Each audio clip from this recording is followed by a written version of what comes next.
This one is two. Okay. All right.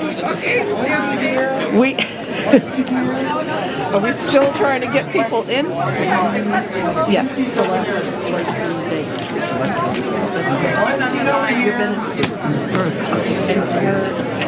Get over here.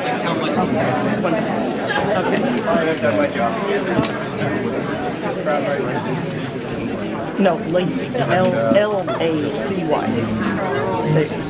That's right. All right, we are going to start our town hall meeting. And to get us appropriately started, I'm going to first of all call on Elder Winston Pert, who is representing our host church here, John Huss Moravian Church. Elder Pert, would you please come and say a few words?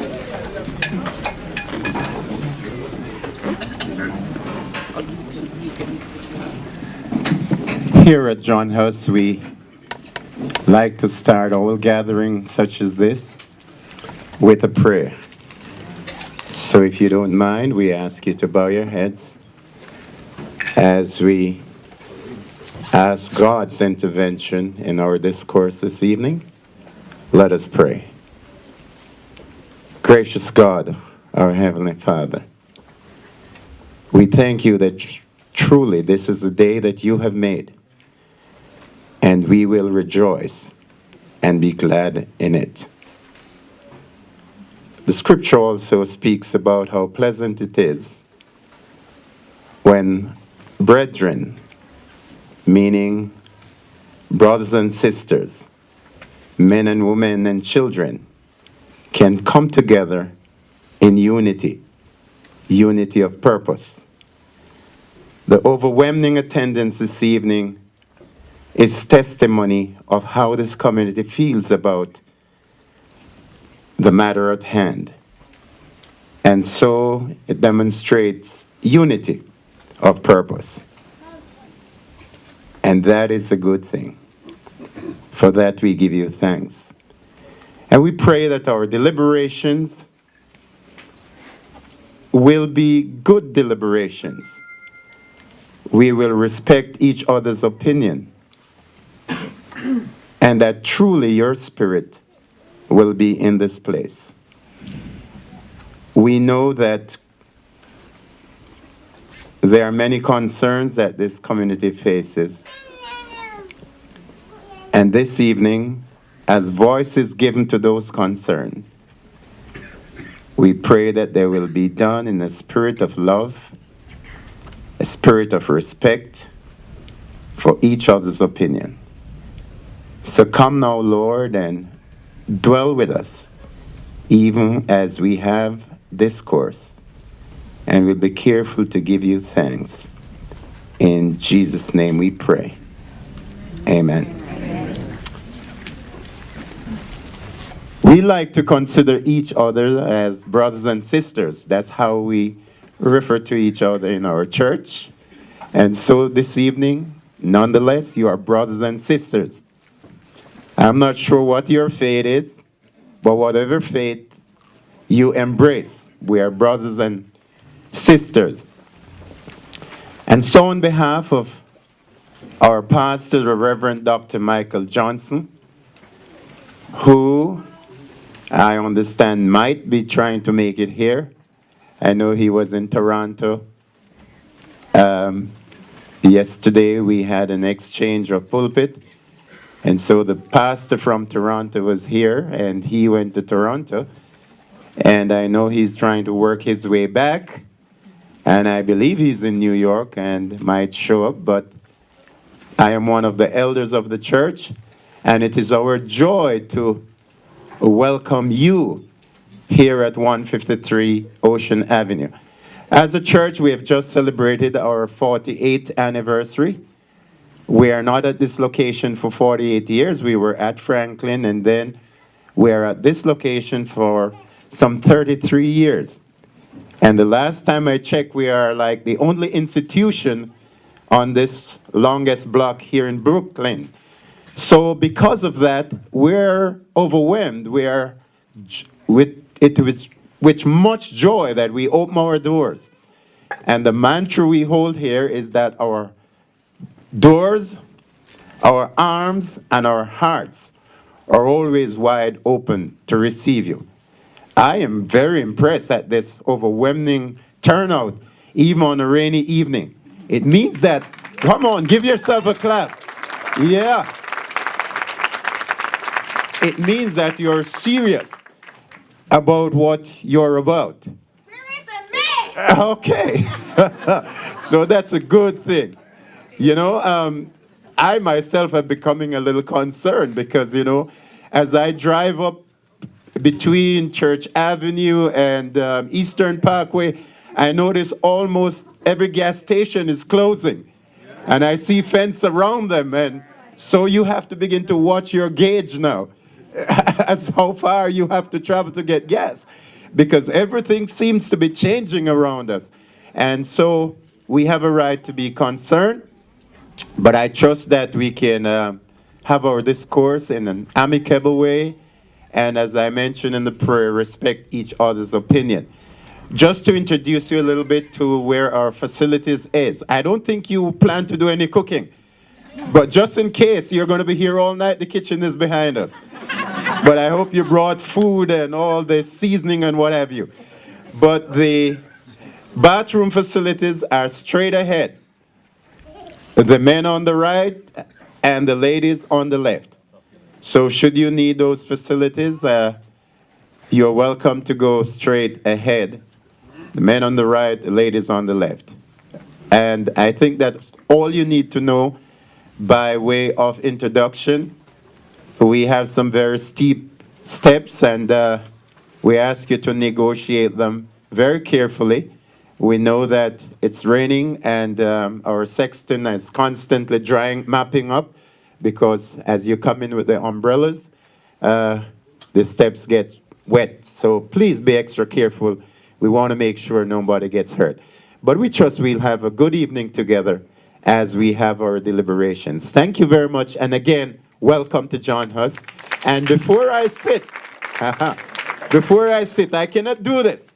I cannot welcome you to John Huss to a town hall meeting without saying, if any of you are here and have no church home, I have no apology in welcoming you to visit with us. Our services are on Sundays at 11 a.m. And Easter is coming up. Next Sunday, we have a very special service, Palm Sunday service. Wonderful service at 11 a.m. And then on Easter morn, we have 3 services. We start at 6 a.m. and then we go from there into the park. We have a tradition where the Moravians go to a cemetery on Easter morn to trumpet the resurrection. But we have no cemetery here, so we go across to the park. And then we come back for a wonderful breakfast prepared by the elders right here. After which we have a 9 o'clock service. And after that 9 o'clock service, we have an 11 o'clock service. So there's no excuse. 3 services, and you're welcome to share with us in this wonderful season in the Christian calendar. Thank you very much, and enjoy the evening here. Thank you, Elder Pert, and thank you to the John Huss Moravian Church which through the years has been here and has been a host to us for many, many events. Perhaps somewhere down the line when PLG gets to some real full community planning, we'll also be able to come up with a full community center in which we can host events such as this. In the meantime, thank you, John Huss Moravian Church. Greetings, everybody. My name is Celeste Lacey Davis, and I wanted to start off by saying howdy, neighbors. And I want to say the reason why I thought about saying howdy, neighbors, is because when me and my family moved to Ocean Avenue 25 years ago, they call this the Wild Wild West. You know? But fast forward some 25 years later, it's looking like, as the New York Times has said, PLG is now on the map. And because of that, there is a whole development community that thinks this is now the Wild Wild East. I just want to say tonight, we are not going to be either the Wild Wild West or the Wild Wild East, but we are going to very much be a community that will be here to talk about our future, about what is going on here, to converse with our elected officials. And that also brings me to explain something about the changes already in terms of the agenda you have. There's going to be some change in terms of the agenda. Right now, the elected officials that we had expected to be here with us, we assume are on their way. So we are still waiting at this point for Borough President Eric Adams, and for Senator Kevin Parker, and for Councilmember Eugene. But in the meantime, we have a true treat in that we're going to hear some words from Deputy Borough President Diana Reyna. If you know anything at all about Deputy Borough President Reyna, she was the former council member for the 34th Councilmanic District, Bushwick, Ridgewood, and if there is anyone who knows anything at all about the issue of mega development, affordable housing, gentrification, and all of these issues, it is most definitely Deputy Borough President Diana Reyna, and I'm going to just turn this over to her to say a few words to us tonight. Thank you.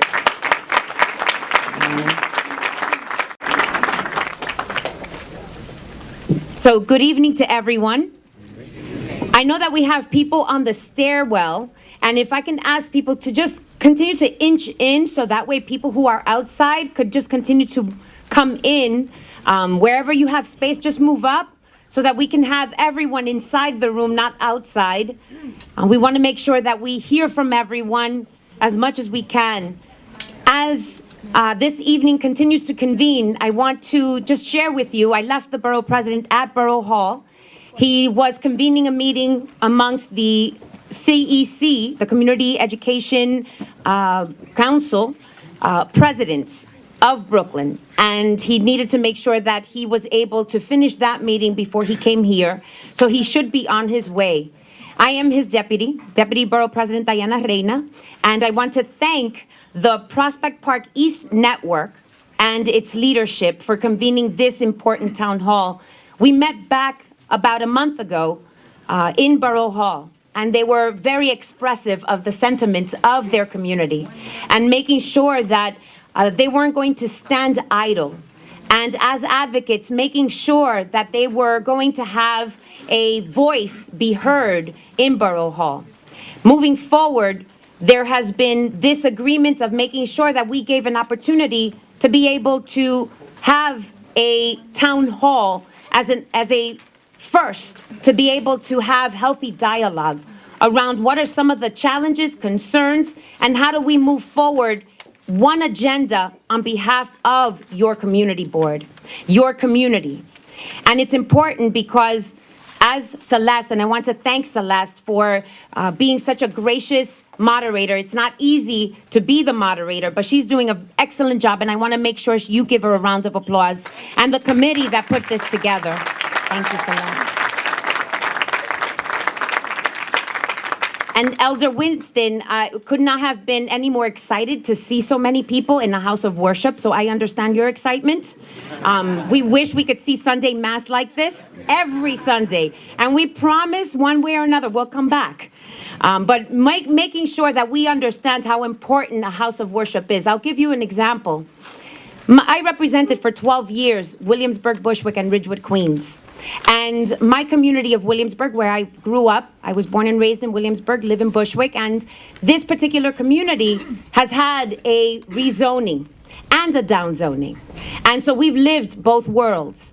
And it's challenging, and you learn from every action that's taking place.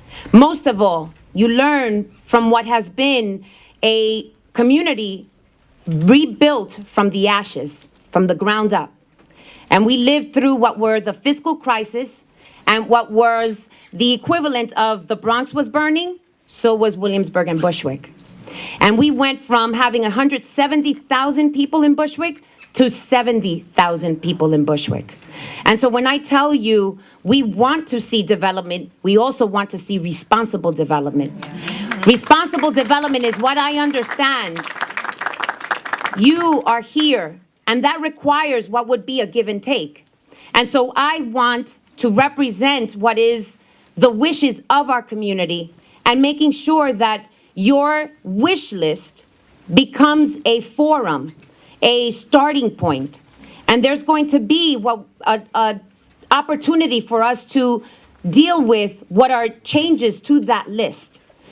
And we have to start off educating and making certain that a community and its residents understand what are the tools available to them. And it's important that this network doesn't start and end at this town hall. Williamsburg went through its own rezonings, and I mentioned this in the sense where we were losing more people, more families, so much so to the point where we were losing students in our public school systems as well as our parochial schools. So much so to the point where we were losing our schools. And that starts triggering what is a sense of alarm. Where are people going to, and who is here? And if they're not a part of our community, whose community are they? And so you have to wonder who's your neighbor to your right and who's your neighbor to the left. And working together to understand where you want to be together 10 years from now. That's a very serious conversation to have. And it requires planning. And planning means you take a geographic, bounded by lines, block by block map of what is this precious community, PLG, the Wild Wild West. And you start factoring in, what do we want to see 10 years from now? Do we want to see home ownership? Do we want to see schools? Do we want to see better transportation? Do we want to see parks? You want a balanced community because you're not building for one person, you're building for the masses. And with that comes what is that balance to making sure that nothing is left behind. And it will require what is the add-ons and takeoff of this plan. I mentioned that because through it all, we have a waterfront that was once upon a time industrial in Williamsburg. We lost many jobs. The point was to making sure that we were going to see what would be opportunity for growth, as well as housing, as well as parks, as well as jobs. But a plan and a rezoning alone doesn't make that happen unless you see it through to the very end. And so I caution that when you want what would be responsible planning, it's not just on paper. That you see it through and you take into account inventory of your community. Do you have the organizations that will support a lot of these services? The work placement, the opportunity to have growing schools. Where there's empty schools, do we have the future birth rate in your community? Are we planning for our seniors? One of the greatest, fastest displaced population are our senior citizens. They are renting rooms from 2 and 3 bedroom apartments with other families just to sustain what is a fixed income of a Social Security or a disability check. To be able to remain in their community and live with dignity and company. And so we have to take into account population growth from the young and the old, respectfully. The other matter, as far as planning is concerned, is understanding the terminology, capitalizing on the opportunity to utilize your community board, for one, but also bringing in what is the city planning department. There is a 197A, which is a community planning tool, and a 197C. I'm not an urban planner, but I'm sure you have many urban planners in this community that can help host what would be a weekend of workshops to understand the difference and where it is that you need to be and which one applies to you quicker. I know at the very least that the 197C is fast-tracked and the 197A is slower in process. Correct me if I'm wrong, anyone in the room. The issue is that it hasn't started in this community. I've done a little bit of digging. We have our own city planning urban planner in Borough Hall. His name is Richard Barrack. He will be accompanying the borough president tonight.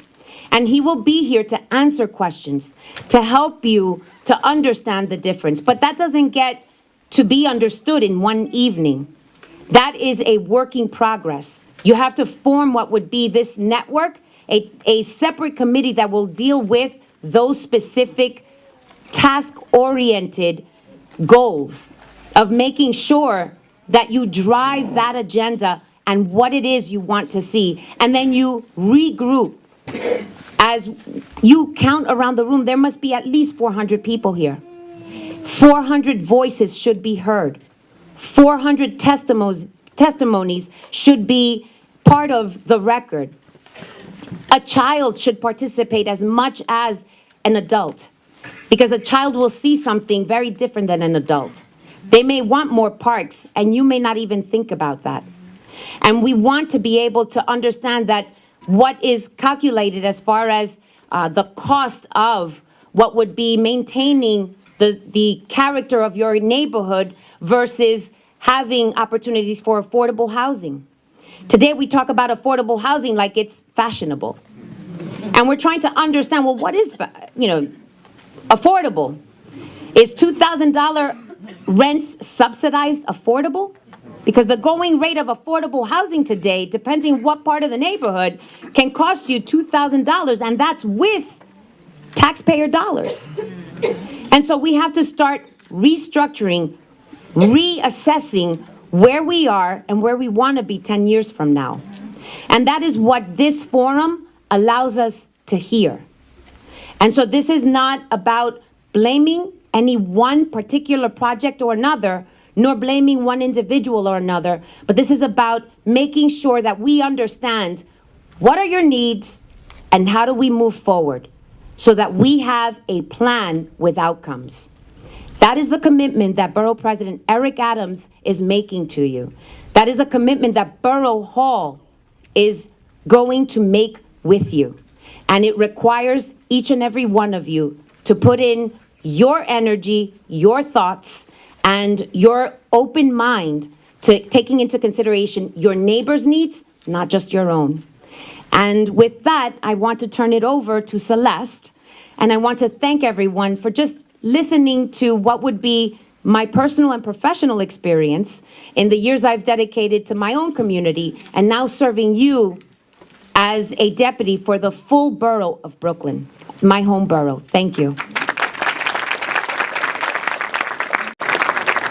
Thank you. We feel fortunate with the new administration that is in Borough Hall. And I now want to bring forward Suki Chan. Okay. Suki is not going to really want to hear me go through all of this, but I have said this before. Suki has been in this community the spark that lit the prairie fire. This little woman right here she's got more energy and just vision and fire in her than you would ever expect. And she is the person who about a year ago, when she got word that a 23-story tower was contemplated for Flatbush Avenue, she got on the Lefferts listserv and said, what do you think about this? A year later, here we are packing this place out, getting the ear of our elected officials to talk about that and, in fact, a whole bunch of other things that are going on in our community. Suki will now do a presentation on behalf of the Park East Network, Prospect Park East Network, that will kind of lay out in a basic summary how it is that from that first email that she sent to the Lefferts listserv to today, what's been going on. Suki? Okay, let's see. Who understand?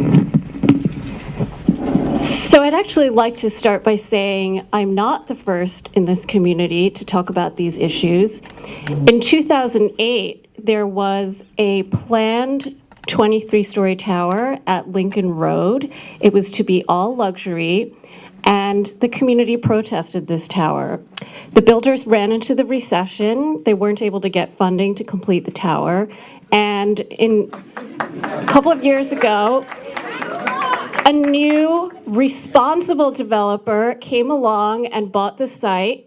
He presented to the community board. He worked with the community to find out what kind of design would be acceptable to them. And he is building a 9-story building on the same site. It's all private money, but it's 20% affordable housing because it's in that zone where you don't get a property tax break unless you do affordable housing. Unfortunately, this tower at 626, after the tower at Lincoln Road went up, was slated to go up, we asked city planning for a rezoning of that area to prevent future towers of that height, and we were told that at that time they didn't have the resources. So we knew this was going to happen again once the recession was over, and in fact it did. And it happened with 626 Flatbush, a 23-story tower that was set to be developed by the Hudson companies right on Flatbush Avenue, looming over Prospect Park. And there was no community input and no public hearings, despite the fact that there was to be $72 million in state loans and another, I think, $5 million in federal funding. A member of our community board spoke to the developer at that time and advised them that the community would oppose the height of the tower based on the previous opposition to such projects, and asked if they would come before the community board to discuss their plans. And they refused because they said they were doing this project as of right, which means that under the zoning law, they could build as high as they want. There were also no public hearings held by the state agency. And so one of the things that the Prospect Park East Network did was to bring a lawsuit to require the state agency to do environmental impact studies. These studies are meant to address issues like what the impact of such a building would be on a public resource like Prospect Park, which is a designated scenic landmark, what the impact would be on landmarked areas. As many of you know, Ocean Avenue has a landmarked area behind it, which is something that the community also fought for recently. The Lefferts Manor Historic District, right across from this building, is also a landmark district.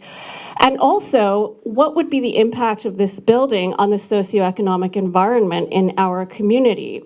Because 80% of the units were slated to be luxury apartments by the standards of our neighborhood. And what would that do to rents in the area?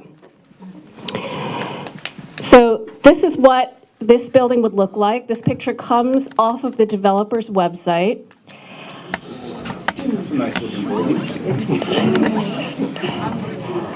This is the site where the building would be built. As you can see, the Tudor row houses on Chester Court are just behind it, and surrounding it is 6-story apartment buildings. It's right outside my window. It's gonna block my view. It was formerly a parking lot, so lots of you I know are feeling the parking squeeze. This is what our community looks like. For those of you who haven't had, don't live in the community, who haven't had the chance to walk around, this is what the blocks immediately around that site look like. We have 3-story row houses. We have 3-story mixed-use buildings with stores underneath. We've got 6-story apartment buildings. And another thing that we found out as we went through this process and started looking at zoning and, some of the planning issues that Deputy VP Reyna was talking about, is that our neighborhood is the densest in Brooklyn, and that's based on the 2010 census. If you look at the picture, the darkest areas are the densest areas, and you can see that little strip right by Prospect Park is the darkest. And as you continue on down south, it's also very dark. This is not something that I would have expected, but it turns out that Flatbush Avenue and Ocean Avenue have lots and lots of apartment buildings that are filled with rent-stabilized, affordable apartments, and we've also got all these cul-de-sacs, Westbury Court, Parkside Court, Beekman, that also have apartment buildings. So, what else have we found out about what's going on at 626 Flatbush? And I bring this up. I bring up 626 Flatbush as an example because it's the example that we know about that's happening in this zone along the park. But because of the zoning, which allows buildings of any height to be built, it has become a magnet for luxury development. As I mentioned before, 5 years ago, there was an attempt to do a similar building on a different site. And so this is something that if we don't address this zoning is going to continue to happen. So 626 Flatbush does have 20% affordable housing that's required for the property tax break along this stretch. The market rate apartments we discovered through a Freedom of Information request that are projected to be at these levels: $1,875 for a studio, $2,200 for a 1-bedroom, $2,800 for a 2-bedroom, and $3,500 for a 3-bedroom. Just to give you a comparison, we looked at a Brooklyn rental report for the real estate industry. This is taken from private market sources from bns.com. And the average market rate rental in PLG for a studio was $1,175, for a 1-bedroom $1,500, and for a 2-bedroom $2,254. So you can see that these market rates were designed from the get-go to be much, much higher than the market rates in PLG, which I'm sure many of you feel are already not affordable, but compared with what's coming, they look great. The median household income in Prospect Lefferts Gardens is $40,585. So that's something, a factor, as Deputy VP Reyna said, is something that we need to consider when we look at what kind of development we want coming to our neighborhood and what will meet the needs of our community. So why is all this happening in this neighborhood? Why are so many developers coming to build here and coming to build luxury housing? Well, if you look at this map, you can see that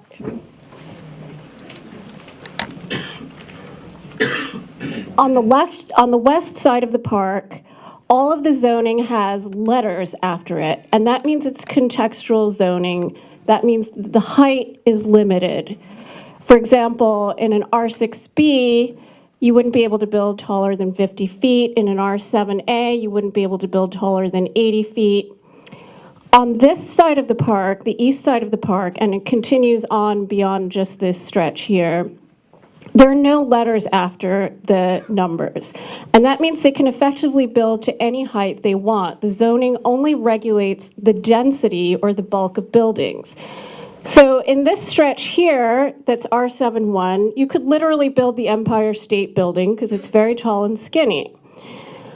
And so in this R7 district in particular, we've had particular problems because it's a relatively high density, the lots are big, and so that's how come we're getting these proposals for extremely out of context towers that don't fit into our low-rise community and that furthermore are priced way out of line with what existing market rates are. So what do we want to do to change this? What we've been asking city planning for since 2008 is contextual zoning. That limits building heights to be more consistent with the majority of existing buildings, which in our neighborhood would be 6-story apartment buildings along Ocean Avenue and Flatbush Avenue. And it doesn't reduce the amount of housing that can be built. So this is not something that needs to compete with affordable housing. As you can see, the way that zoning worked from the pictures, you can have a 10,000 square foot building that's wider, that covers the whole lot, or you can have a building that covers half the lot that's twice the height, or a building that's 4 times the height that covers just a quarter of the lot.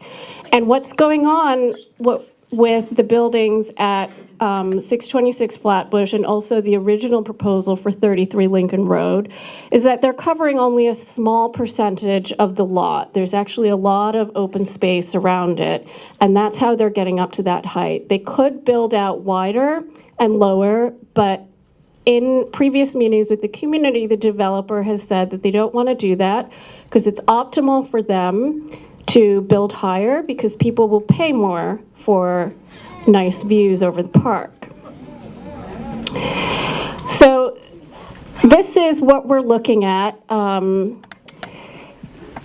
rezoning. This is the stretch that's zoned R7, which we would like to be rezoned as quickly as possible because this request has been into city planning since 2008. We figure we should be at the head of the queue by now, even though we know you're very short-staffed and you've got a lot of priorities, but we've been waiting patiently for 5 years. And this is something that affects not just our neighborhood, but all the neighborhoods around the park. When you have massive development along this stretch, these buildings are very visible from within the park. As you can see, this is what it would look. This is a professional photo simulation of what this building would look like from the lake shore of the park, which can be seen from the west side of the park, from the south side of the park. Olmsted and Vox's vision for Prospect Park was that it be a rural retreat from the stresses of urban life, something that was free and open to the masses for all of us throughout Brooklyn who can't afford to have country houses. I can't tell you how many people in the park have told me that this was their country. And when that's taken away by tall buildings so that a few people at the top of this building can have little tiny postcard views of the park, that is gone forever from the public. These buildings are not going to be knocked down once they're up, and that's why it is so urgent that we address this problem before it is too late. This is the current view from the Nethermead. As you can see, Patio Gardens, which is our one existing 16-story building on Flatbush Avenue, is a little bit above the tree line. But a 23-story building, you can imagine, is 50% higher. It's going to be much more visible. What would a more responsible development look like? This is a simulation that we did looking down Fenimore Street of a 9-story building. So you can see it's more in keeping with what is there already. What are we asking for? We are asking for your help to get a temporary building moratorium for the 2 blocks next to Prospect Park that are currently zoned R71, where developers can build to any height, while the community and our elected representatives work with city planning to rezone the area to reflect something that the community wants. This would not affect construction that's underway that is contextual. So if a developer chooses to be responsible and to work with the community and to do what the community has already said that it wants, in 2008, our community board unanimously passed a resolution saying that this area should be contextually rezoned. Our city councilman has asked City Planning Commission since last summer to do the same thing. So if a developer chooses to flout the will of the community and our elected officials, then they should be subject to this moratorium so that the community can change the law. If not, they can go ahead and build. So one of the reasons for a moratorium is that when you start a rezoning process, which we have done at the community board level, developers get to know about this. And of course, they want to get their building in before the rezoning takes effect. So we're seeing developers buying up property right and left throughout Lefferts Gardens. The same developer that's doing 626 Flatbush has purchased another site on Clarkson and Nostrand. As I'm sure many of you are aware from the New York Times article that came out about Prospect Lefferts Gardens, there are many development sites throughout the neighborhood. The church elder, Winston, was talking about the gas stations that are shuttered. These are development sites as well. And so the purpose of having a moratorium is to allow the community time to have a say and time to implement what we want in a rezoning before it becomes a moot point. Otherwise, it takes 1 to 2 years to rezone. We rezone, but by that time the buildings have gone up. They're all saying it's done deal, it's as of right, and it's too late. So we want to hear from you, our neighbors, what your views are about this. And we want to hear from our elected representatives what they are going to do about irresponsible development in our neighborhood, because it keeps happening. We keep doing the right thing, going through the right process, and yet, everybody says, that train has left the station, it's too late to stop it. What can we do Somebody pockets. to make sure that our community has a voice? Thank you.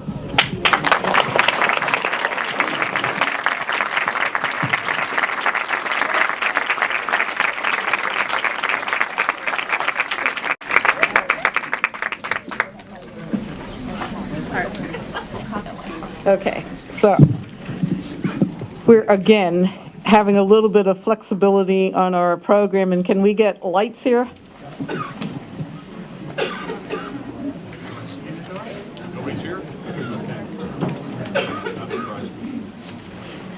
We are going to do a little flip of this. The most important aspect of the program is that the community gets to speak. And so in a minute, I'm going to turn this forum over to you, the people, to say what it is that you want to say. In the time that we've been here, Senator Kevin Parker, our representative of the 21st Senatorial District, will say a few words first. Hi. Good evening. How's everybody? Okay. I'm glad you all came to this meeting of my close personal friends. Y'all not feeling like laughing, huh? I know this is very stressful. I hear you. Rents are too damn high. No, can I say that in a church? We're in the basement. We're not in the sanctuary. We're good. We're good. For those of you who don't know me, I'm State Senator Kevin Parker. I represent the 21st District in Brooklyn, which is Flatbush and East Flatbush, Midwood, Ditmas Park, Windsor Terrace, and Park Slope. I'm the ranking member on the Energy and Telecommunications Committee and the ranking member in the Senate on the Committee on Alcoholism and Substance Abuse. I got approached by a number the neighbors, and I'm guessing some of them are here, although I can't really see everybody who's in the room, about this issue a number of months ago. My sense, and they came to me about a very, very specific project, and we had a conversation about that project. Subsequent to that, I actually reached out to the New York City Department of Planning, the Buildings Department, and to Commissioner Darrell Towns, the Commissioner of the State Office of Housing and Community Renewal, and we're still actually waiting to get a full response. I did get a response from Commissioner Towns, but I'm waiting to get some other pieces responded to. My sense is that we're all here because people are concerned not just about rising rents, but some of these developments that are going up very, very quickly that are both impinging on people's air rights and views, and as well as like I said, all of that. Right. Now, to some degree, there's a couple of different issues that arise here. In the one, and because I know, so there's actually, let me break this up. There's a number of projects that are slated. I've had one conversation about one project. There are at least 3 to 4 other projects that I know are in the hopper, and they're going to be really pingent on this one project that most of us are aware of. So our ability to be successful around organizing around that project will probably, to some degree, dictate the fate of what happens in the other projects. Everybody with me? Yeah. All right. So there's good news and bad news. The bad news is that the developer is actually building as of right. Right? He's building as of right. And so what that means is that they don't need any other permission, outside of the regular building permits and those other things. They don't need anything else to go forward with their project. They're building what we call, again, as of right. Now, They don't have to get nobody's permission? not if you're building as of right, as long as they're following the zoning codes of the community. And my understanding is the one project that is the furthest along is building as of right. They're within code, and all they need to do is get the permissions of just the regular permits that you need to build anything, right? So you need building department and so on and so forth just to build what you want to build. Now that's They don't have to go to the community board now and ask no, they do not. They do not. They do not. They're building, that's why I'm saying that's what building as of right is, right? Now, typically, when you talk about the community board process and the triple no process through land use, that is something that is coming in that is either different zoned or is something that is coming in that is a community service project where they're building on building on public land. One of the things that you saw during the end of the Bloomberg administration and actually the beginning of the Bloomberg administration and the end of the Giuliani administration is they started zoning facilities that people don't like in private facilities so they wouldn't have to go through land use, right? And so if you're just like many of you, if you own a building, right, you own a property and you want to sell your property, you can sell your property to whoever you want to sell with as long as it's a legal sale. And you can build on your property as long as you're within the borders, of the land and within the context of the zoning. And when you do that, that's referred to as building as of right. So that's the process that we're in as of now.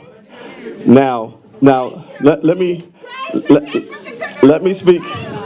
Let me. So I'm on your side. That's why I came. I'm on side. Yes. So the good news is I think that there's a number of different things that we can in fact do to in fact slow the process down and investigate the process.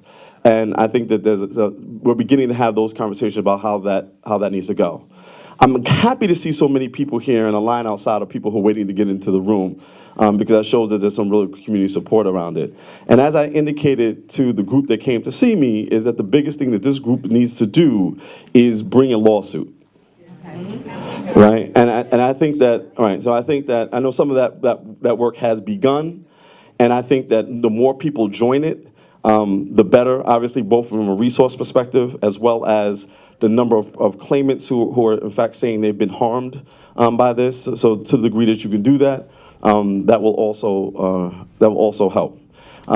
Obviously, people should also raise this with both the mayor and the city council. We might want to reach out to the head of the, and I've actually begun this process of reaching out to the head of the land use committee in the city council and seeing if we can get a hearing on these particular developments and see what we can do to slow it down. So I don't really have any other information. I'm not sure if you want me to take a few questions. What do you want me to do? I'm doing what you want me to do. Have a seat. Okay. I'm here.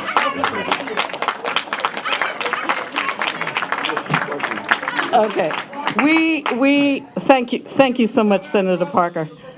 We are now going to move again to what we feel to be the most significant part of the program. We are moving to, excuse me, is there another town hall meeting going on? All right, thanks. My sister, there is one moderator. It's me. You don't get to do that. I understand that you are excited. A lot of people here are excited. And in fact, this is a perfect way for me to kind of talk about how this is going to work. Okay. All right? I'm sorry. Okay, I'm sorry too, but I'm Apology. I'm accepting your apology, and then we got that. Okay. Well, we have, in order to facilitate your voice in this process, there are 2 microphones. There is one there in the middle aisle, and there is another microphone there on the far side. I'm going to ask if you want to speak to this issue. Everyone is invited to come forward, to line up, to speak at the mic. There are a lot of you here. My sense of it is, as you hear your neighbors talk, you may be inspired to say something, which means that I am also going to ask that you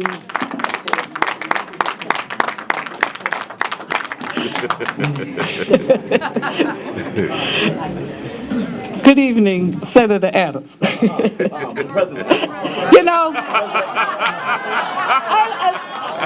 I love it.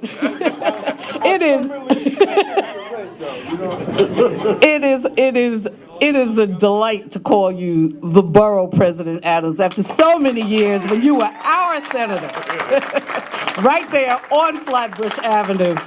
Senator Adams Borough President Adams knows a whole bunch of you. Would you actually, before, we were just about ready to open this up to the community, but if you would like to say a word or two at this point, you can. Thank you very much. First and foremost, just do me a favor and look to the left, look to the right, look to the back. This is government, and this is what being part of a community is all about. You know, we got away from using the term neighbor. When you see folks and they say, well, he lives on my block.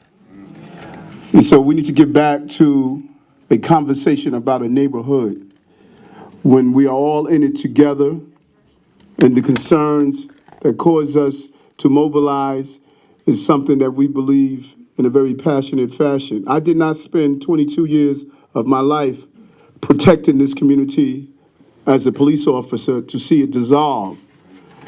And so when issues like this come about, and folks sat in my conference room, I said, you got to mobilize the community for me. I need the community to come out and display their concerns. Government doesn't operate from top down. It operates from the local level, from the bottom up. And so not only should we be concerned about a shadow over our park, we should be concerned about a shadow over our children.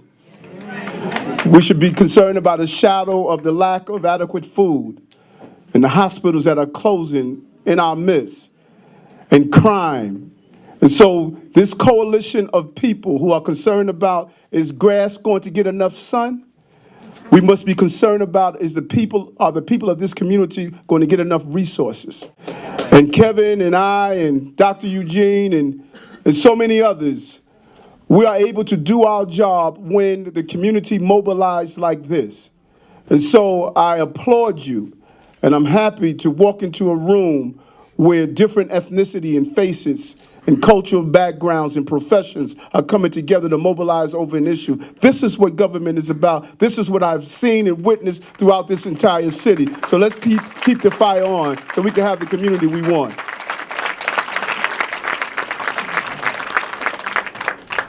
Okay, quickly. These are the rules.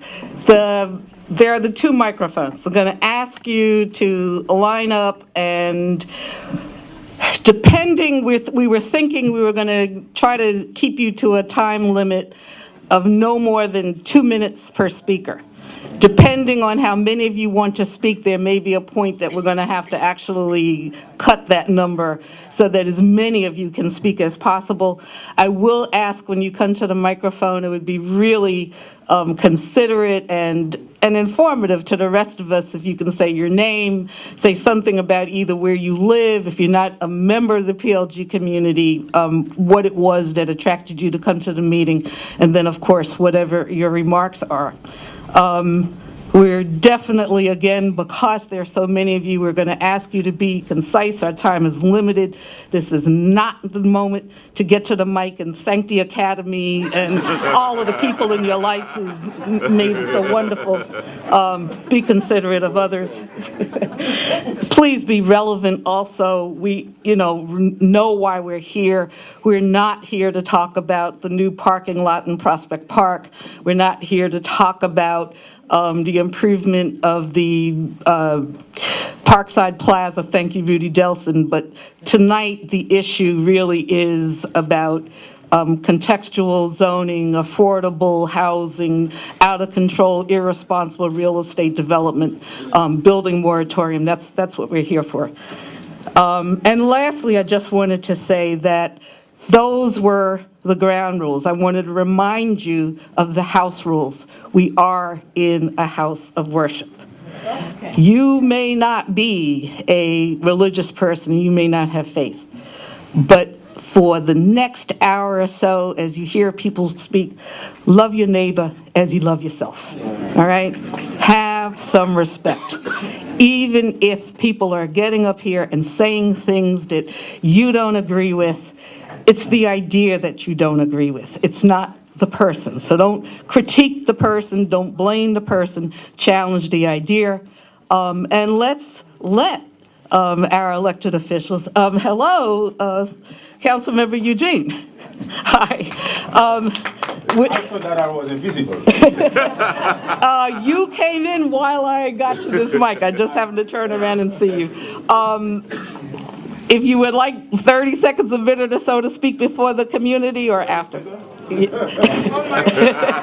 And then start lining up people. 30 seconds in your watch. Is it possible to turn on the air conditioner? Is it possible to turn on the air? We'll Let me be very brief because I got only 30 seconds. Let me commend you and congratulate you. Number one, all of you work very hard to make this wonderful event possible. And I want to commend and congratulate each one of you here because this is very, very, very important. Because I usually say that government cannot do too much. We have the resources, we have the right to do certain things. We can do this much, but when we work in together with the community, we can do that much. It is, thank you.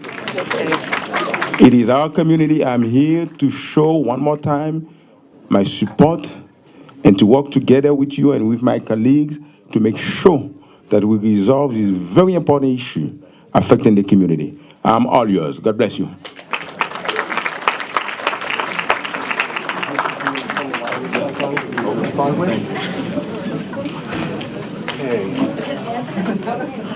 Okay.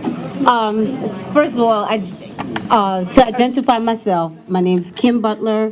I'm a lifer. Hi, Kim, and everybody. I'm a lifer here so I go back to 1960 from Midwood Street. And first of all, I just want to say thank you to those of you who have come and all of us who've been here today, because we're all of common spirit. So I think we have that as a ground start. And I wanted to thank those of you who put together all this information, because it is so vitally important for us to know about all the stuff that's going on behind our back. So I have 3 very short questions. The first one I wanted to ask is, given the experience of what happened with the Barclays Center, what do we need to keep in mind so that we don't have that happen to us? The second one I wanted to ask is, we've got other neighborhood associations that are part of this community and from across the park. So like Lefferts Manor is having its meeting next Saturday. Are we coordinating with all the different neighborhoods that are affected by this? And the third one is about process. I'm happy to see that there's a website about this, and I'm sure that's a good way for all of us to follow this. I wanted to ask, is that going to be complete information for us to follow this? And it's really important for us to know whatever is going to be the next step, so that we don't lose all this momentum that's here. So thank you so much. I will say to you that the other sponsoring organizations of tonight's program are the Lefferts Manor Association, the Flatbush Tenants Coalition, and the Prospect Lefferts Gardens Neighborhood Association. So it's not just Prospect Park East Network. Also, yes, the website, we have been adding to it and updating it, and we're going to be adding much more information.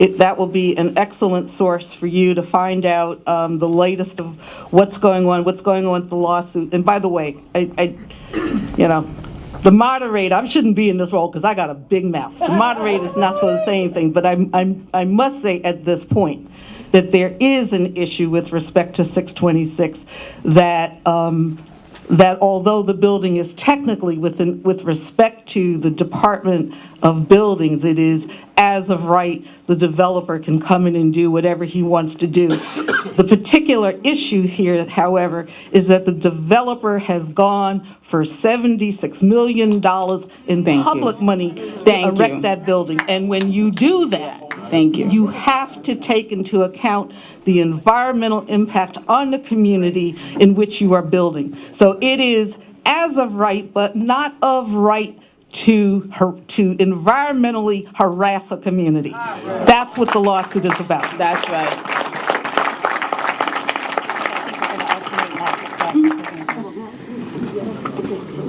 Hi, hello? I'm a Brooklyn guy through and through. I mean, I live on Flatbush. I go to Brooklyn College. I work at BAM. And I'm just wondering, I mean, I've seen construction from downtown Brooklyn, and I mean, all the Forte building, there's a ton of, really high-rise buildings out there. And it's spreading, and I'm wondering, and it's happening here now, obviously. And I'm wondering, is there something that could be like proactively done? Why is it that it's always at 0 hour that everyone is angry and, trying to change things? I mean, it's probably going to happen here. I mean, then it's just going to move on, to another neighborhood. So I'm wondering, is there anything we can do to stop the hemorrhaging of culture in this borough? You know what I mean?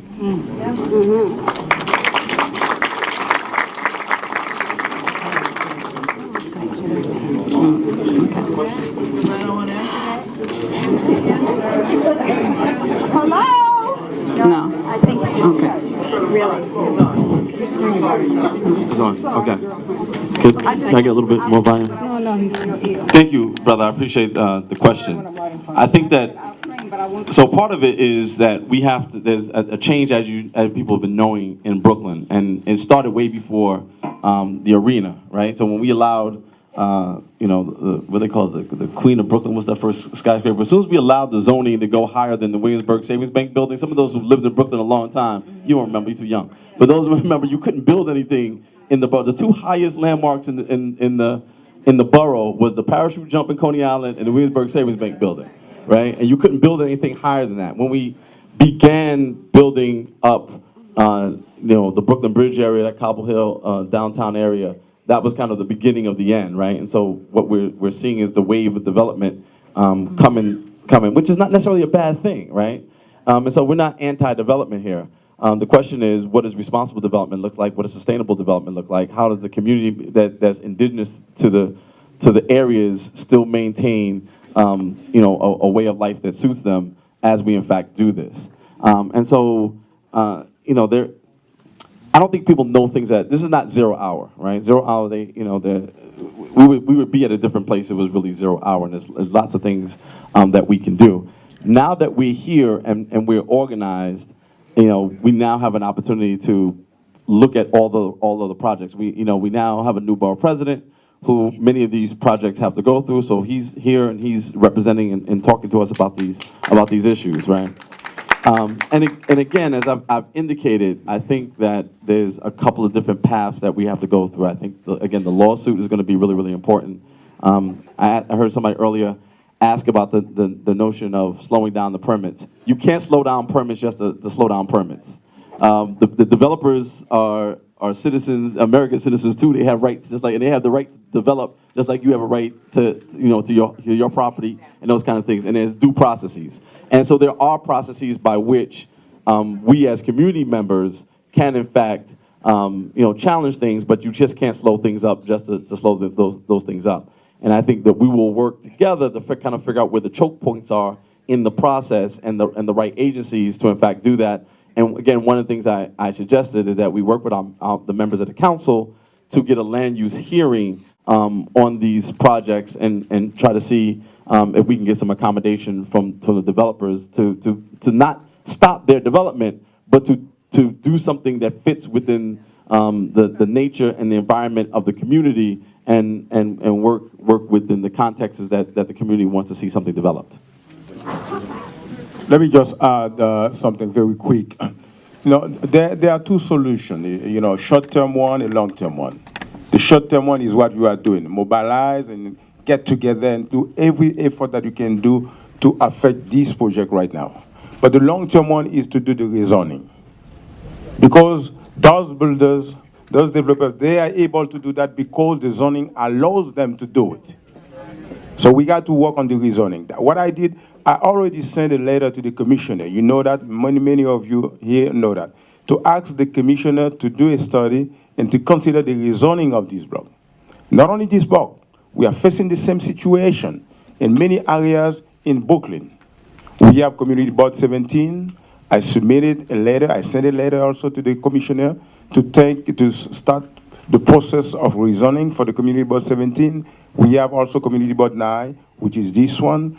And I don't know if you know the historic district, the Victorian Flatbush houses.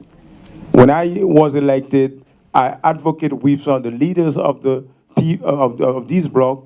We were able to obtain the designation of historic district. That means we will be able to protect this area. So to make it short, what we have to do, and I already started the process, and my office has been in communication with the Land Use Protection Commission, and we have to try to see what we can do and to introduce legislation to do the rezoning of this area. If we rezone the area, they won't be able to do that anymore. And I guarantee you that's what I'm going to push for. We're going to hold off of answering questions so y'all can speak. So we're going to hold off. So don't think we're being disrespectful, but we're going to write down the questions. So this way we'll allow you came here to speak, and so we're going to fall off on answering those questions and let you have an opportunity to speak. Flatbush Avenue is known to many throughout Brooklyn as a place to come to get your hairs cut and styled. From talking to several barber shops and hair salons, we've already noticed that their lease options are being shortened to 5 years and maybe a 5-year extension. This worries us. If we start to lose the barbershops and the beauty salons that have shaped this neighborhood, We've cut the thread that has united this community for years. Don't get me wrong that we're not against change. We understand the ebb and flow of the neighborhood, but it just has to be done responsibly and respectful of our community.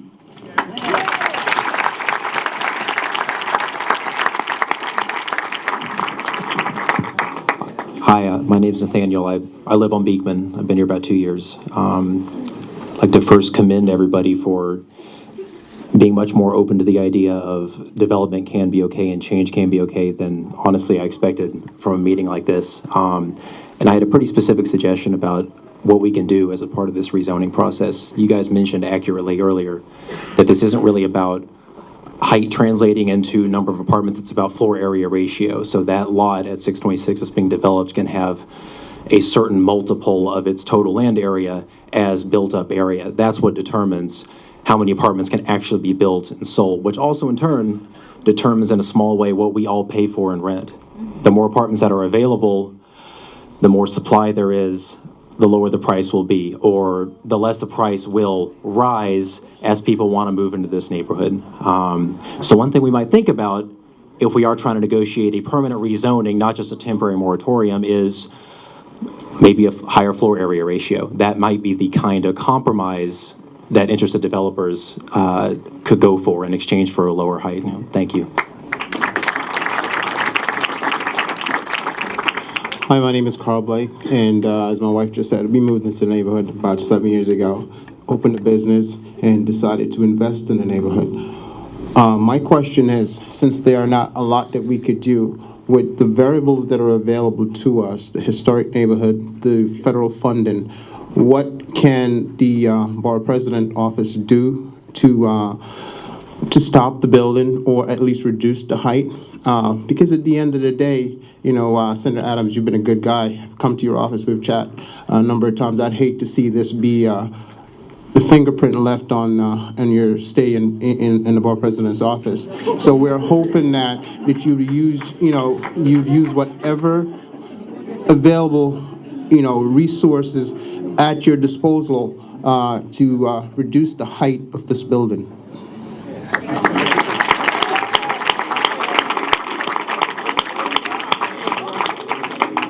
Evening, everyone. My name's sorry. Good evening. My name's Quest Fanning. Among other things, I'm a lifelong resident of this block.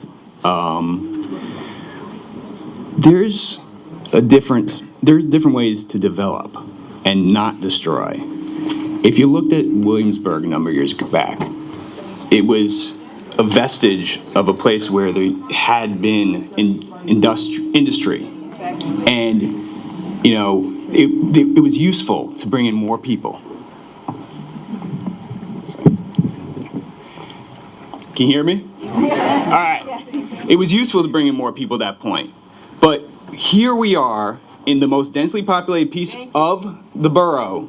I don't think we owe the borough anything. What? I don't think we owe the borough anything. I think that we deserve fairness. I'm not asking for special treatment. I'm asking for the same treatment that Mayor de Blasio's neighborhood gets. I'm asking for the same treatment that every other side of the park gets. That's all we want. Nothing special, just fairness.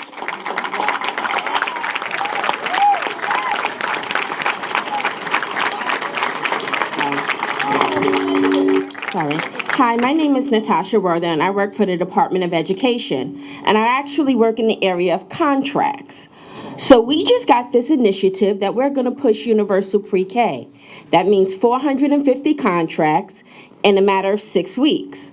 We have been told that we can hire temps and do whatever it takes. So of course there's money, the state put money into that.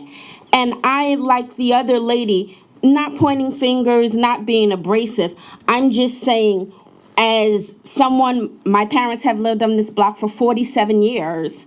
I came back here to finish my PhD, so I took the rent-stabilized apartment. I'm asking, what is it that we can do? And it does feel like 0 hour, because when you walk outside and you have to step over debris, or if things are being knocked down in front of you, and it has a very scary feeling. So that's kind of where we as a community is coming from, that we're fearful and we're just asking for help, not pointing fingers or anything of that nature. My name is Cheryl Seeley. I live in Parkside Avenue. I own a home in Parkside Avenue. I have two daughters that I've raised in Parkside Avenue who are now also productive residents of this community. My concern is, those of us who have been here, we stayed here and no one else wanted to be here. Those of us who are here, those who are coming in, we have welcomed you. However, we have the right to have some kind of input in how our community is developed. We have a right to know what's going on. We have a right to know, we have a right for you to hear, for the developers to hear, we don't want it. You know, the issue is, it's total disrespect. Yes, it is. And it has to stop. All we want is for those to hear us as we hear them. Yeah. Borough President, you asked us, you wanted to hear the voices of the people. I'm a voice of many, many families within this community who have been here. Yeah. Yeah. We need a moratorium now.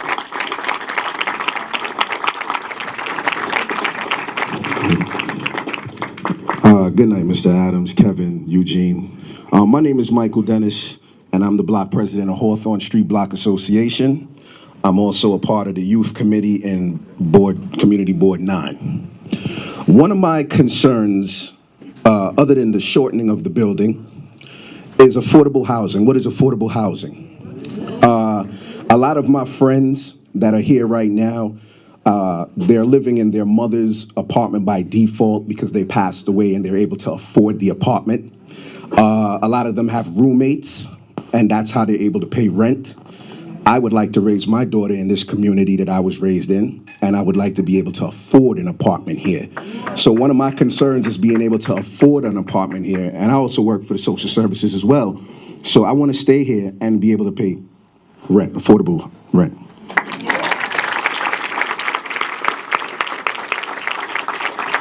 Good evening. My name is Alicia Jean Noel. I live down the street. I've been here for about 4 years. I work up at the Brooklyn Museum.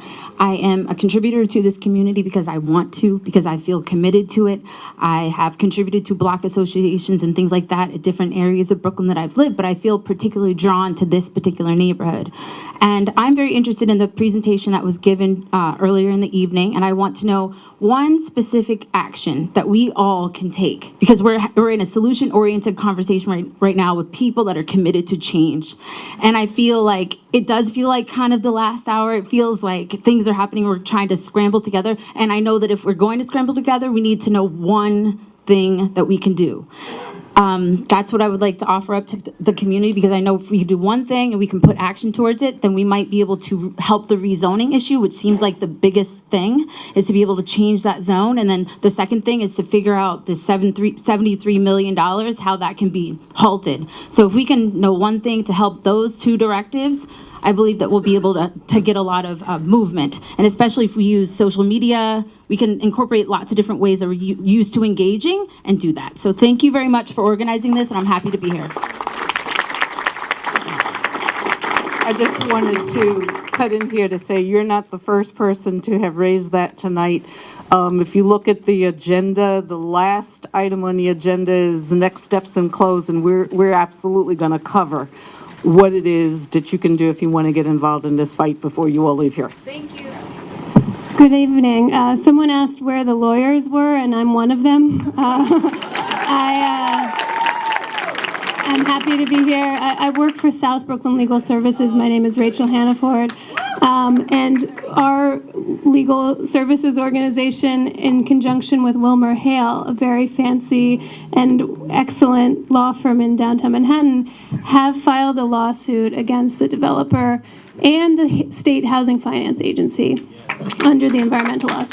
And the outcome is pending. But I just wanted to say, just speak for 30 seconds about this issue of secondary displacement. Someone mentioned that if there's more, if rents rise, then perhaps more opportunities for rentals will be available. And as an attorney who's in housing court every day representing poor people who can't afford to stay in Brooklyn neighborhoods, I can tell you that when rents rise, people are evicted and people become homeless.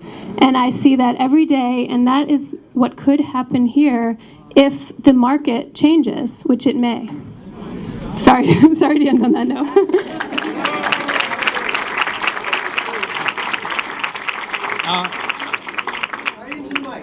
Right up to the mic. Right. My name is Jim Sawyer. I live on Midwood Street for the last 34 years. And there were a couple of things I didn't quite understand in the presentation tonight. The first of which was I don't understand how this project got state funding without community involvement.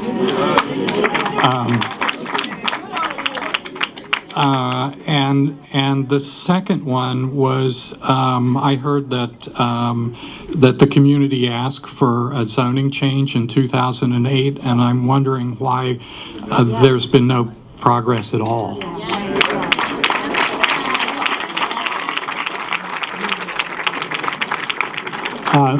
My name is John Way. I've lived here in this community for 4 years.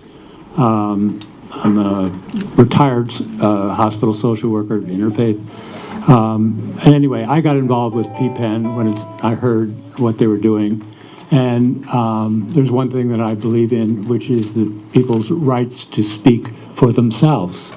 And that means this community has a right to speak to bring this corporation into negotiations. Okay, that's what it matters. And if our elected people are going to help us do that by helping us get to that place, then they're going to be useful. If they're not, we're going to lose. So I just think we should have eye on the prize. We need to bring this company into negotiations, and there should be negotiations about height and affordability. Hi, my name is Jay Marcus. I'm Director of Housing Development for Fifth Avenue Committee. We're a nonprofit dedicated to social justice here in this community. And I just wanted to say that I think we're very appreciative that the conversation tonight hasn't been against affordable housing, rather it's been for affordable housing. Very often when you hear the anti-development crises, very often it turns anti-affordable housing. So we're grateful and we hope that this community stands with us in fighting for affordable housing, and you keep making that a priority as part of your platform on this issue. Thank you very much. Excuse me, 1 minute, sir. You are with Fifth Avenue Committee? Yes. Fifth Avenue Committee has been named by Hudson to be the community partner, is that correct? No, they've approached us about potentially leasing the affordable units, and but that's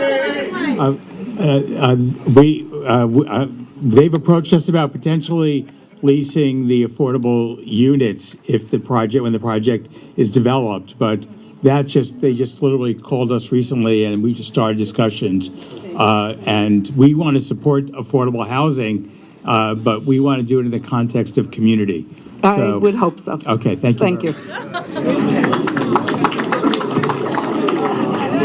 Okay. Good evening, everyone. My name is Andre. I live on Lincoln Road and have done so in some form or another since 1989. There are three things that I'm interested in. One is what attracted me to Brooklyn. I grew up in the Bronx and lived in Manhattan. I got here in the 70s, actually, is the sky. It's oppressive in Manhattan because buildings go up so high, you feel like a caged animal. And in Brooklyn, because it's flat, 3- and 6-story buildings mean the sky is dynamic and a part of the life that we live here. That's one. Two is, I don't like the idea of the development. It's unbridled capitalism. It's going on across the world. But more importantly, it decimates communities because the people who will live in these luxury apartments, who can afford to do so, won't actually live here. There was a thing on NPR the other day about Bishop's Road in London, about, $1 million buildings, mansions, all boarded up, a third of them. Nobody's living there. These are cash cows. And the last thing is safety. You know, Barclays Center and the skyscrapers are supposed to be... Brother, respect the time. The sister's telling you the time is up. Respect her.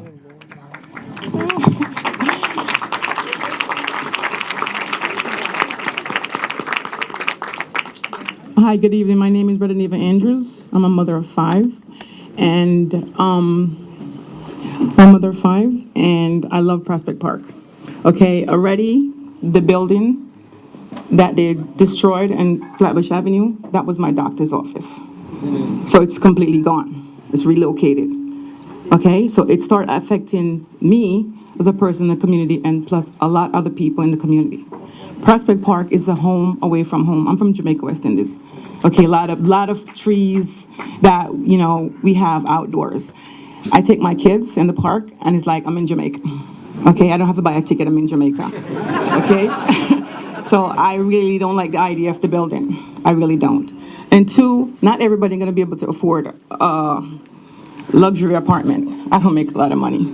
I'm living paycheck to paycheck. Okay? So I'm glad that we're all here. Thank you all for organizing this. I'm from Flatbush Coalition. Anybody who's interested in Flatbush Coalition can educate you more about housing. And I'm glad we're all working together, and that's the aim. All of us working together. Thank you all, Mr. Ed.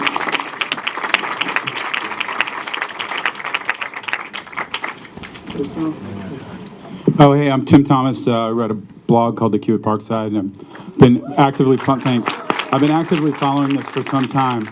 I want to thank Senator Adams. You've always been very responsive. President, just President. Let's just call you President, because that's where you're going, my friend.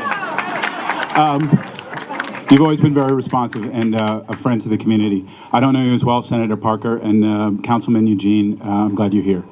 I just want to say that when we sat around in ULERT meetings at the community board, somebody said, what can be done? And I said, well, hey, the mayor, he's the man in this town. Our city constitution basically gives him a heck of a lot of power. So what I said at that time was, we need a moratorium. Somebody said, you can't have a moratorium. It's as of right.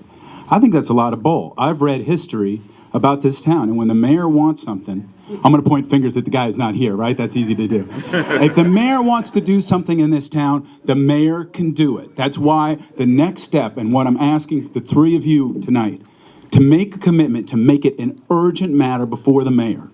Because if we don't get the mayor on our side, I don't think we can do much. We'll sit around in hearings, we'll have more town halls, and in the meantime, the buildings get built.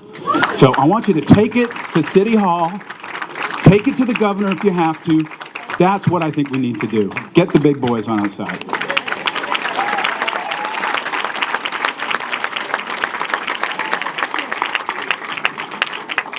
That's a really tough act to follow. I'm Kim on Maple Street. I'm pretty new in this community, which I'm a little bit sad about because I wish I was here before, but I'm here because several years ago I walked out of the park and I walked down the street and people said hi. They said hello, they said how are you? And I moved here. I said, I want to be here and I want to ask people, how are you doing? And I want to get answers. I want to say hi.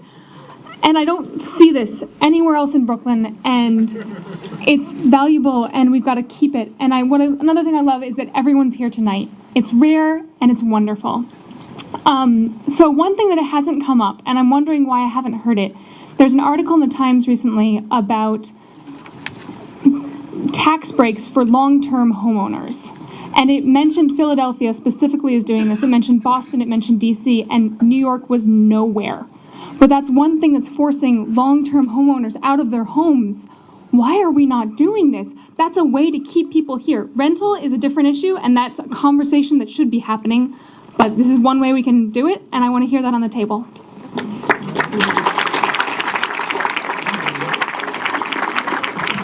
My name is Gretel Weston, and I'm here to say I'm a senior citizen, and I was residing in an apartment, rent-stabilized building for the past 38 years. And my landlord get me out under false accusations. And I went to everybody and nobody do nothing for me up to this day. And I have a child that has a disability, and up to now I'm still stranded.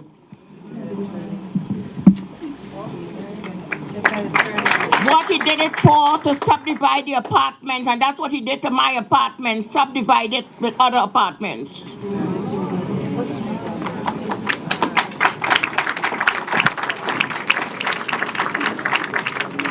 Nancy Hoke, and I work with Prospect Park East Network. And I want to follow up on this question of Bill de Blasio and the way that he's framing affordable housing.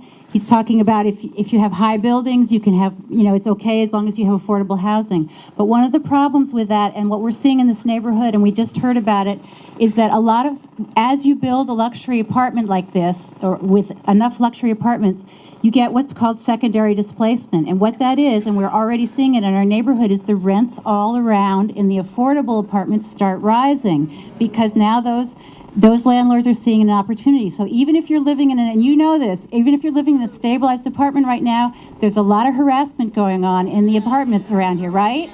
People are getting harassed, getting kicked out. There's a lot of racial steering going on, and we've heard all about this right on this street, where African American people are not being allowed to rent apartments. So what we're, and it's all because of this pressure that's going on, that we're going to have some luxury apartments. So we've got to be thinking about that, and this is one reason we really want a building moratorium on those high. There's a direct correlation between high buildings and this problem of rents rising in other buildings that aren't so high.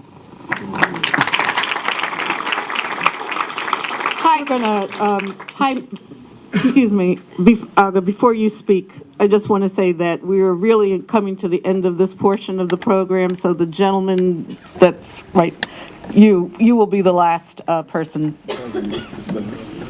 Yeah, hi. Okay, so my name is three people. My name is Leah Margulies, and I live on Chester Court, and this development is going up literally in my backyard.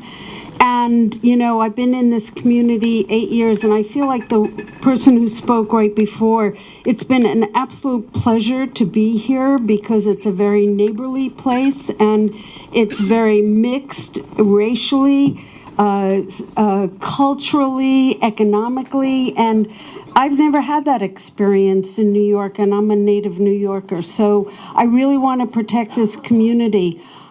This building is being built literally in my backyard, and I personally would welcome a much lower building, even if it has to be spread out throughout the site and be closer to my own property. But I want something that's within the context of this neighborhood and that has more affordable apartments and more. I've looked at the plans for this building, and most of the so-called affordable apartments are studios and one bedrooms. There's like so few apartments designated for families. And this is a neighborhood where we want to protect our families.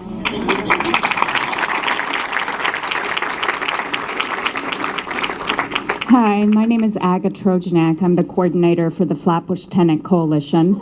And you've heard from some of our members already about their experiences, the effect that this type of development has, and it will be amplified the more that this happens. I just wanted to stress two things, some of which people have already mentioned, but I'll just reiterate. The effect that these types of developments have on rent-stabilized housing in particular, sometimes people think that rent-stabilized housing is just protected, people's rents don't go up, but that's actually not true. A lot of you here know that, right? So there are a lot of ways that landlords can drive rents up, and the more incentive that they see in the neighborhood, the more they will do it. And that includes a lot of harassment of tenants, a lot of harassment of long-term tenants, and that is something that we fight against every single day. Our members fight against that. The other point that I just wanted to make is, as we talk about affordable housing, I think we really have to keep in mind, like, affordable for whom? Because affordability is based on what's called the area median income. The area median income for the New York City metropolitan area, which is what's used for these developments, is for a household of that makes $84,000 a year, okay? So there are many, many families that live in poverty in our neighborhoods. 1 out of every 5 families lives in poverty, and those apartments are not going to be anywhere near affordable for those families. So we have to protect rent-stabilized housing, and we have to make sure that the affordable apartments are genuinely affordable.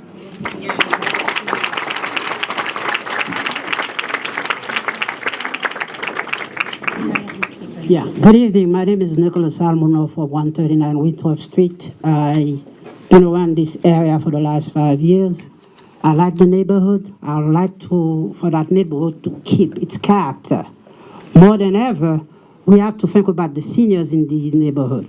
It's okay for that building to be built, but we have to not only make sure it's going to be affordable housing, we have to figure out can we keep the seniors within that neighborhood, because we need a balanced neighborhood the way everybody is. Thank you.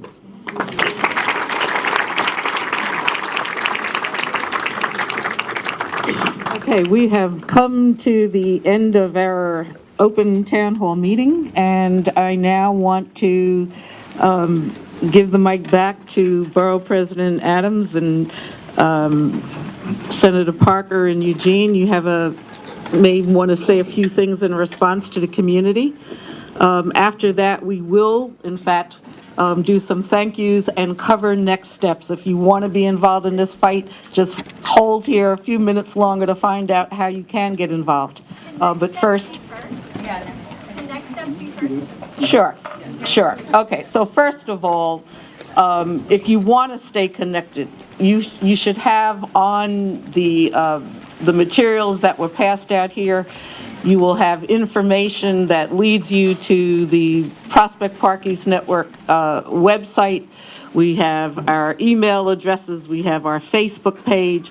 That would be the first thing. The first level of interest of staying connected with this fight is to figure out how to stay with us online.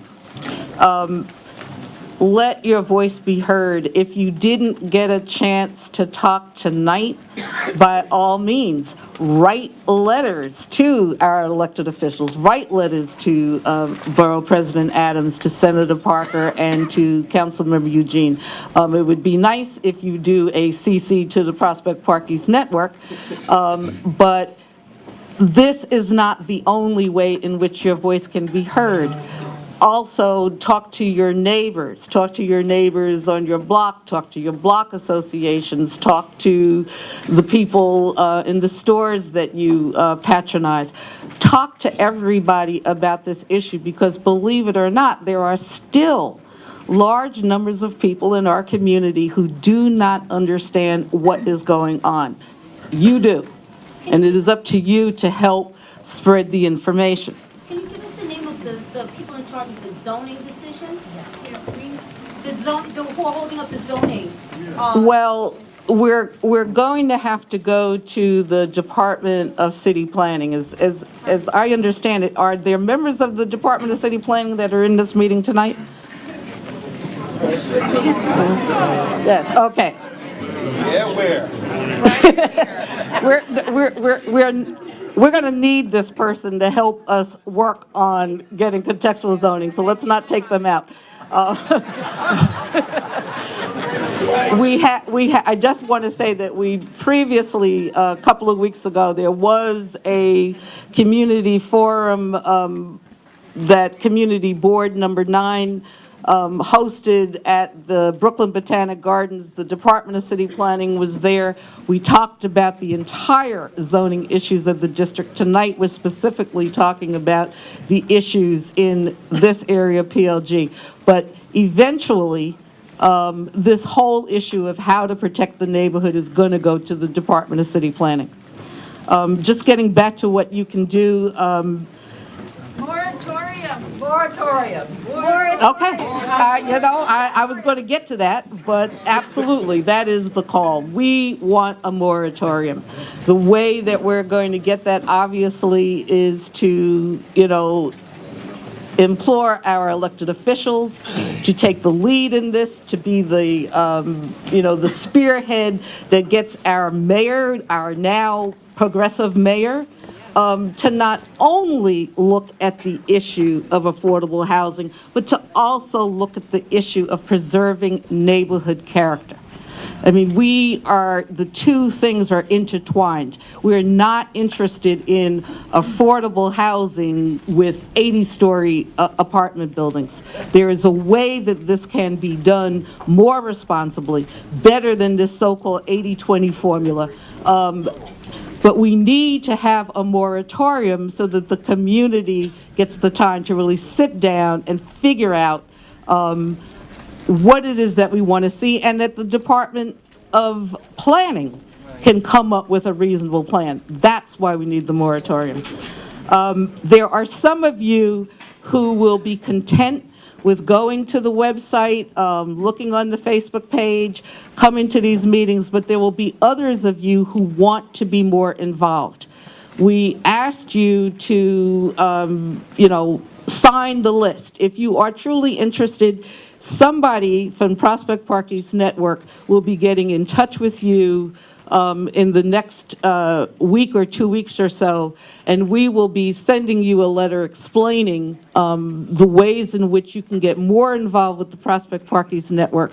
We have committees. We have a committee that put this event together. We have committees that are working on demonstrations. We have committees that meet with our elected officials. We have committees that are working with the media. All kinds of community outreach. We could definitely use your help. Make sure you sign the list, and if you want, go back to the list, put an asterisk. We'll know in particular you're someone interested in doing more. That was very good.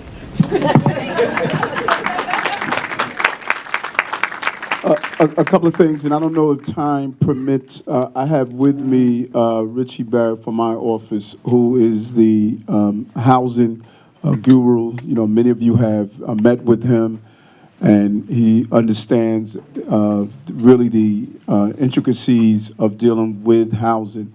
And I think there's two ways we can do it, because I know we have to wrap up here at 9:15. I'm open to reconvene a meeting at Borough Hall where he can go through the actual real options that we have on dealing with this project. So we could do that, because I don't think 9:15, a couple of minutes is going to allow us really to get to the meat and potatoes that you need to know. But I do want to say this, the affordable housing issue, it's just not this fad. It's not this thing that people are just throwing out there. We have a housing problem in the city, and Brooklyn is at the heart of that housing problem. And we have to find senior housing, and we have to find housing for families and affordable housing. And at the top list of my agenda as the borough president, I have to get the borough back to employment. I have double-digit unemployment. 25% of 2.6 million people are in poverty, and 50% of them are one paycheck away. And so, as I have room full of people that talk about a building like this, I also receive a countless number of emails of people asking, how can we build more to accommodate for housing? So our goal is to use contextual zoning to make sure what we build to deal with the issue of housing and the issues of jobs, that we make sure that it doesn't destroy neighborhoods.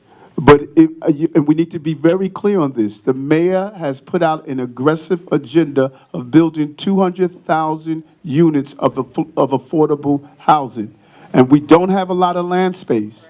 All we have now is really airspace. And that's a reality. And any elected that comes before you and state that their top precedent is to determine if we're going to have a higher place to give affordable housing or leave people homeless, that's not a reality. Children are living in shelters in this city.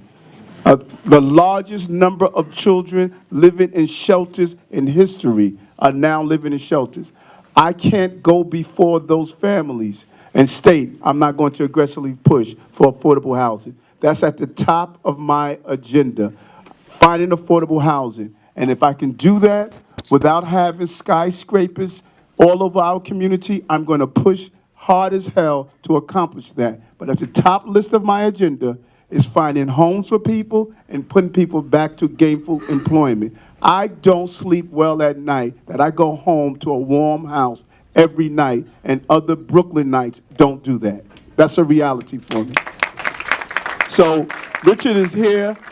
There's a couple of questions that was asked. The $72 million It's not a gift. It's a bond loan that was given to this developer. Richard just instructed me on a low interest bond that he was given, and we need to examine. It was given through HBD.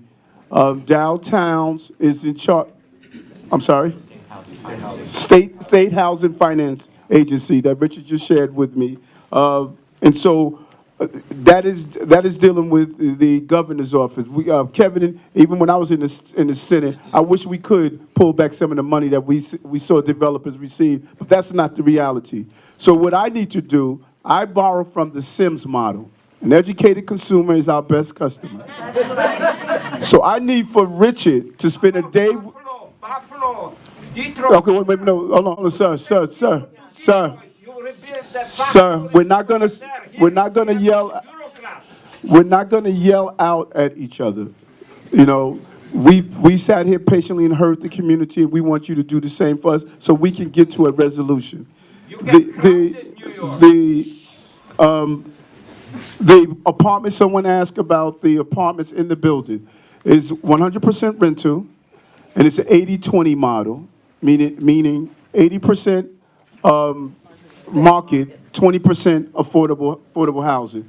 And I believe that part of the reason that this developer is trying to build high is because he feels he gets more high. We're going to approach him and come with a reasonable solution to see if we can build flat and accomplish the goal that he's attempted to accomplish, to have the units of housing there. What I am happy to hear from many of you that came to the mic, you are not saying don't develop. You are not saying let's not have affordable housing. You're merely stating let's keep and maintain the integrity of our neighborhood. And that's a good conversation to have.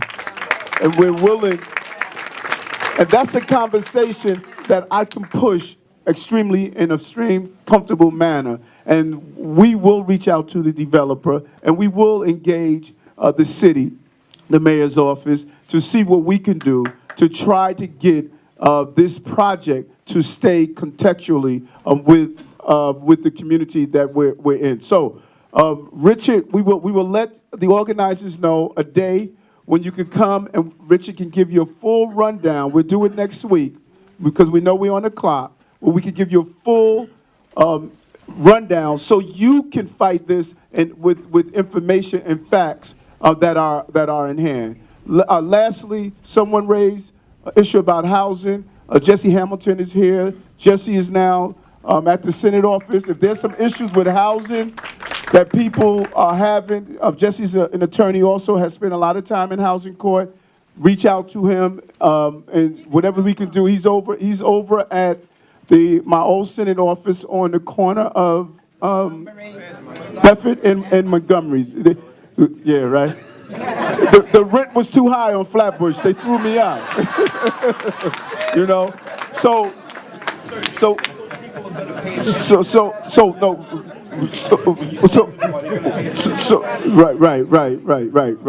So that's what we're going to move from here. We want to respect the church. The church asked us to wrap up by 9:15, so we want to respect that. And I'm sure my colleagues want to have ending comments, but we want to wrap up with the time of the church asked for. I want to thank everybody for coming. I'm going to be really, really brief. There's actually a couple of things that I wanted to, and I think Borough President Eric Adams really addressed most of the issues that people raised. Someone raised the issue about money without community involvement. The reality is that when you in fact are working with a state with 20 million people in it, that every single action government takes, it can't poll, right? And so you have you elect legislators, myself, members of the assembly, right? We vote on things, we create programs, and then those programs are administered by the governor's office. In this particular case, the Department of Housing Finance, which is the CEO is Commissioner Darrell Towns. All right, so those programs are administered in that way. We as legislators approve the programs. Again, you guys remember this from civics class, right? The legislature makes the laws. We oversee the agencies, but the agencies and the governor actually administer the law, right? And so once these programs are made, they do it. Every single project, every single thing that comes in is unfortunately not going to go, especially on a private deal. When you talk about a private developer with a private building, there's frankly, in some ways, no reason for there to be a public process because the public, although you're doing a public loan, it's not a process. If you did it, we would all be doing nothing but having meetings literally every day about every single project, and that's just is not going to be what happens. A young lady raised the issue about tax breaks for long-term homeowners. We do have some programs. Anybody here who owns their house gets STAR, right? All right. So we do have a number of programs for tax homeowners. You have to be very careful with comparing New York with the rest of the country. It's not fair because the dynamics are very, very different. Philadelphia there's more people sitting in this auditorium right now than live in Philadelphia. So, with all due respect, and I'm with the Penn State. But also, it's not a landlocked situation. Part of our problem in New York is that we're archipelago. Remember that from 4th grade, right? And so we're a group of islands, and so the space that we have to build on is limited, right? And people want to be here. And so it's a very, very different. So the set of programs that we have and what we incentivize is very different than what you see in other states. And so I'm happy. My office is at 1300 Flatbush Avenue, Flatbush and Foster. So if people want to come by and see me, my number is 718-629-6401. Again, that's 718-629-6401. Again, you know my name. I'm on the internet. Don't act like if you don't write it down now, you can't find me, right? So a number of people have come to me already, and we've actually started working together. So I'm looking to continue that process and being along with the people in this room every single step of the way. So thank you very much for coming out. Thank you very much. I'm going to be very, very brief. Give me 1 minute, please. As I said previously, one of the ways to prevent such situation is by rezoning. If you don't do the rezoning, you are going to face the same situation every time. And I told you I started the process already, and I'm going to continue it. What I'm going to do, I'm going to meet with you, and I'm going to send an invitation for you to meet with me, to strategize, to push for the rezoning. And somebody also mentioned negotiation. I have an idea, and I want to sit down together with you, and I'm going to reach out to the landlord or the developers to see how we can not stop the project, but force him to modify the project in order to respect the fabric, the contexture of the community.